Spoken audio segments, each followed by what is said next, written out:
If you don't know much about them, CPUs can be really confusing. But don't let their small size fool you. These things are extremely powerful. We're going to go through all the specs of a CPU and how they work. Cores and threads are talked about a lot when trying to pick a CPU. A single core CPU would only be allowed to work on one task at a time. But now, even the lower end desktop CPUs on the market now have at least 4 cores, so it can work on multiple tasks at one time. So this means that a 4-core processor can perform 4 tasks, right?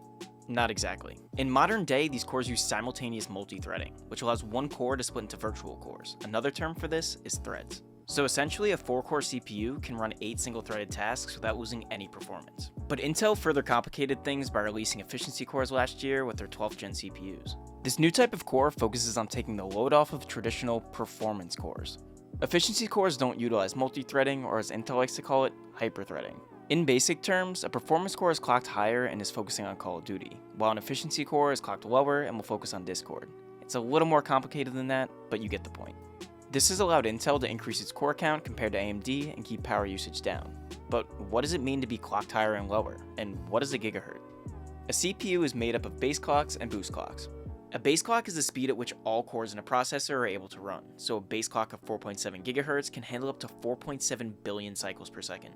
Whereas if it has a boost clock of 5.3 GHz, it now can achieve 600 million more cycles per second, but it will only utilize this if it's an intensive task, like rendering or gaming.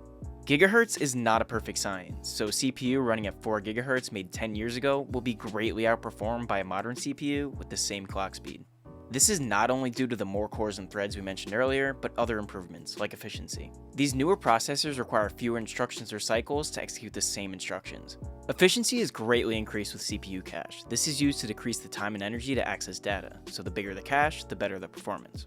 With that out of the way, the next thing you need to know before buying a CPU is the labeling system both the main companies use. Intel has a large variety of different CPUs, ranging from best to worst. And depending on the year it was released, they have different generations. This is displayed by the first 2 numbers. So the i3-13100 is Intel's 13th generation processor. For AMD, it follows the same principle, but with a lot less variety. The Ryzen 7600 is part of the 7000 series processors. Aside from the base version, Intel and AMD have a suffix on some processors. Intel's F means it needs a GPU, and K means it's overclockable with the right motherboard. For AMD, X means higher performance, and G means it has internal graphics. There is more for each, but these are the most common. Here are some of the CPUs we recommend for more budget computers, and links to them along with compatible motherboards are linked in the description.